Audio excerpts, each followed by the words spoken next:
Ok, alors dans cette vidéo, on va parler mobilité structurelle. Tout d'abord, la mobilité, c'est toute situation d'un individu ou d'un groupe social qui connaît un changement de position sociale ou de statut social dans une société.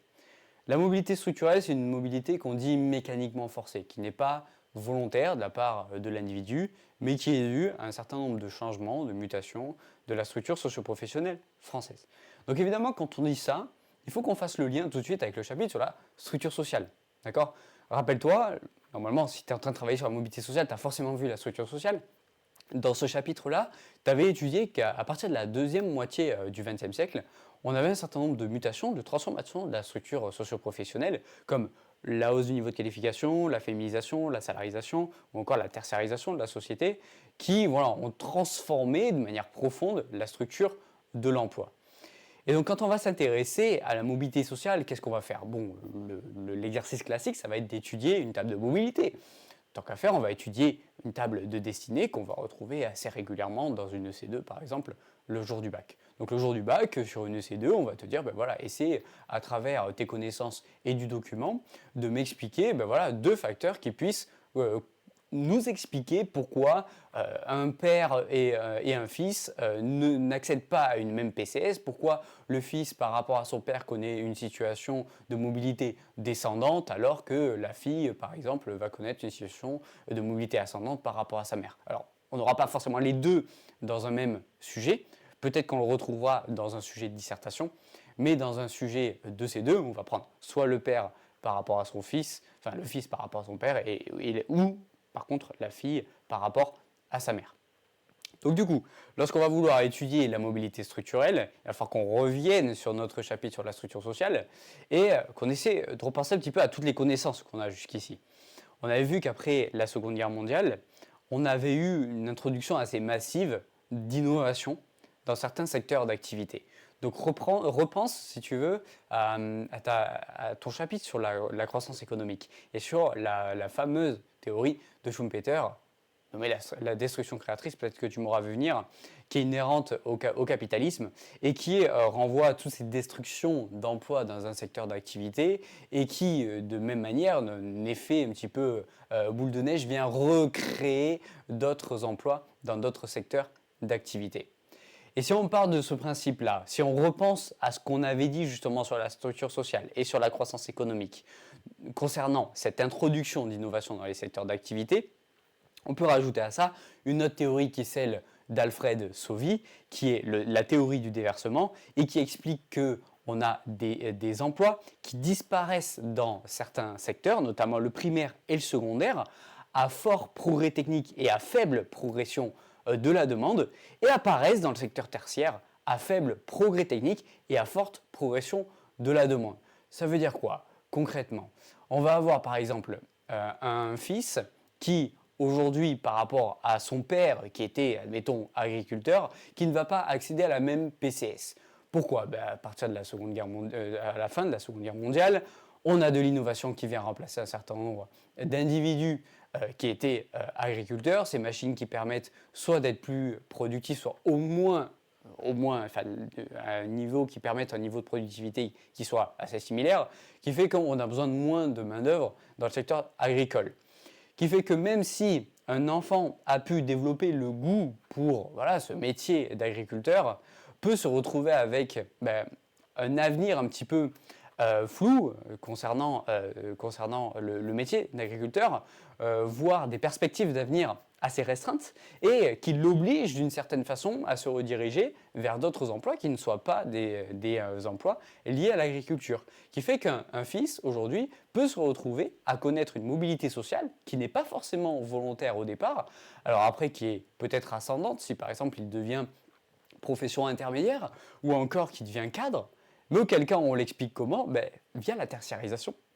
D'accord? Donc on repense en fait à toutes ces mutations de la structure sociale pour expliquer comment la tertiarisation, donc c'est-à-dire l'augmentation de la proportion d'emploi des services qui augmente par rapport à la proportion d'emploi total, d'accord? Et qui conduit des individus à occuper des emplois de services, puisque c'est dans ces secteurs-là où la demande d'emploi est importante. Je précise bien que la demande d'emploi, c'est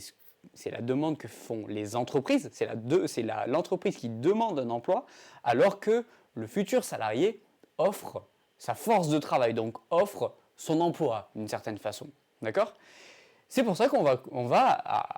assez facilement, en fait, dans des tables de destinée, étudier des situations de mobilité ascendante par exemple, mais en tout cas de mobilité sociale, ici involontaire. Donc dans une de ces deux, on va retrouver généralement une table de destinée qui va grosso modo nous permettre d'étudier les mobilités de la fin des années 70 jusqu'au milieu des années 2010, hein, grosso modo. Pourquoi 70, enfin la fin des années 70, généralement on verra 77 à peu près, puisque c'est la fin des 30 Glorieuses. Donc en fait, ce qu'on fait, c'est qu'on laisse un petit peu le temps, si tu veux, la structure socio-professionnelle de muter, de se transformer, grâce à ces évolutions de la structure socio-professionnelle qu'on a déjà étudiées dans le cadre de la structure sociale, pour essayer ensuite de voir comment la génération suivante connaît ou non de la mobilité sociale, si elle est verticale, si elle est horizontale, si elle est géographique, etc.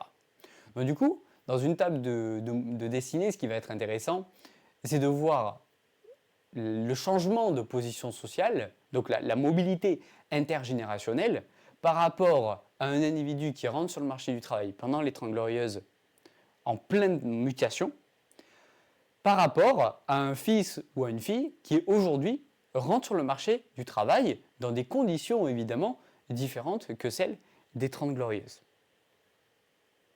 Et la mobilité structurelle va être très importante et surtout ascendante lorsqu'on va étudier la mobilité intergénérationnelle entre une fille et sa mère. Puisque pendant les 30 Glorieuses, on a un taux d'activité encore féminin qui est, disons, assez faible par rapport à aujourd'hui. Et lorsqu'on repense à la tertiarisation de la société, on comprend bien que la mobilité sociale féminine aujourd'hui va être mécaniquement forcée, puisque par rapport à une mère qui était soit inactive, ou soit active, mais qui travaillait dans une entreprise familiale d'agriculteurs par exemple, ou qui était ouvrière non qualifiée, aujourd'hui, grâce à une massification, une démocratisation scolaire, on va avoir des filles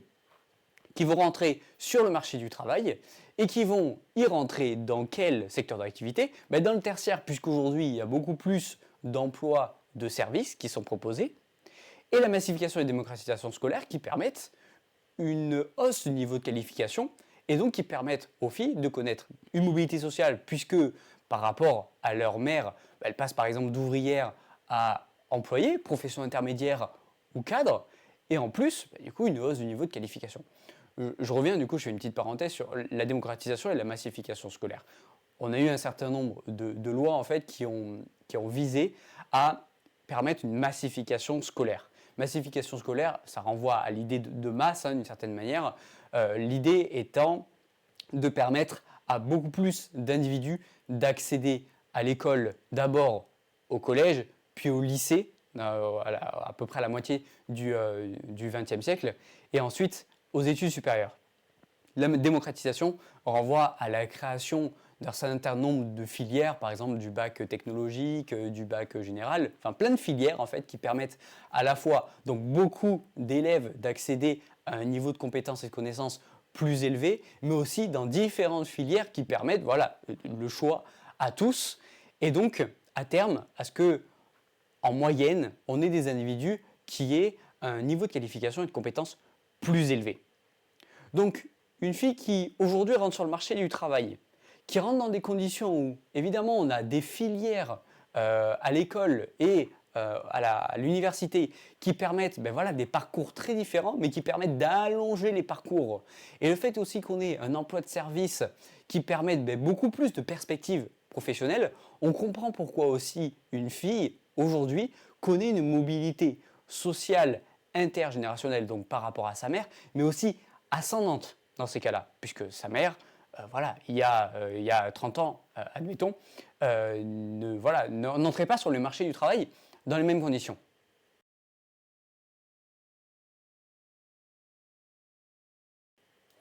Maintenant, on est en train de dire qu'il y a plus de mobilité, puisqu'il y a des transformations de la structure socio-professionnelle. Mais est-ce que ça veut pour autant dire qu'on a une société aujourd'hui qui est plus mobile et donc qui est plus fluide? La fluidité sociale, ça renvoie à la probabilité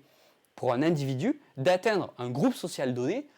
par rapport à son origine. Donc, ça nous permet en fait de voir en fait le lien véritable qu'il y a entre origine sociale et destinée d'un individu. Ça se calcule par des odds ratios. Et en fait, l'idée, c'est de voir l'égalité des chances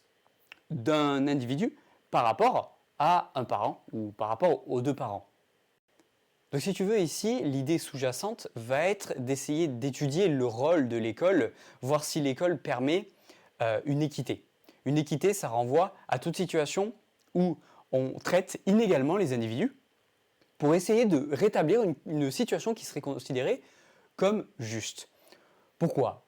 On sait très bien, je ne t'apprendrai rien là-dessus, que les individus, en arrivant à l'école, donc les enfants en arrivant à l'école, n'arrivent pas tous avec les mêmes chances. C'est-à-dire qu'ils ne proviennent pas tous d'une même famille où le capital social, le capital culturel et le capital économique sont, disons, d'un niveau similaire. Je rappelle pour information que ces trois capitaux dont je suis en train de parler sont des capitaux qui ont été théorisés par Bourdieu, Pierre Bourdieu, le célèbre sociologue, et que le capital social renvoie à tous les réseaux sociaux, donc tout le réseau de connaissances qu'un individu peut créer au cours de sa vie.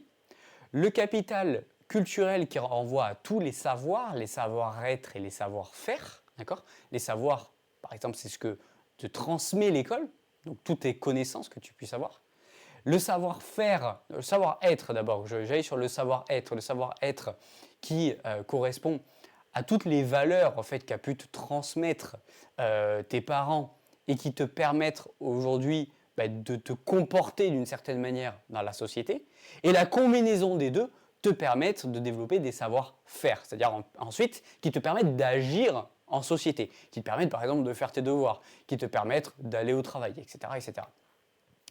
Et ensuite, le dernier capital, c'est le capital économique. Celui-là, c'est peut-être le plus simple à comprendre, qui est lié à la quantité en fait, de revenus, à la fois du travail mixte et de patrimoine que peut posséder une famille. Et donc, si on part d'une situation où un individu provient d'une famille, par exemple, d'ouvriers non qualifiés, donc d'un emploi qui serait associé à un capital économique faible, un capital culturel faible, un capital social probablement faible aussi, et d'un autre côté, un autre individu qui se retrouve dans une même classe que le premier individu, qui provient d'une famille de cadres, admettons, qui a un capital économique plus élevé, probablement aussi un capital culturel plus élevé qui a permis à l'enfant, lorsqu'il grandit, de pouvoir accéder à une bibliothèque, par exemple, au sein même de la maison, et un capital social aussi élevé, fait que ces deux individus n'arrivent pas à l'école avec les mêmes chances de réussite.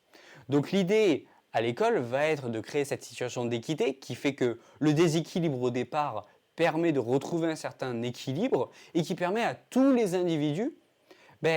par leur mérite, d'où la méritocratie, de par leur mérite, connaître une situation de mobilité sociale. Et donc si tu veux, quand on va étudier un sujet par exemple de dissertation qui va être le suivant, est-ce qu'une société plus mobile est nécessairement plus fluide ?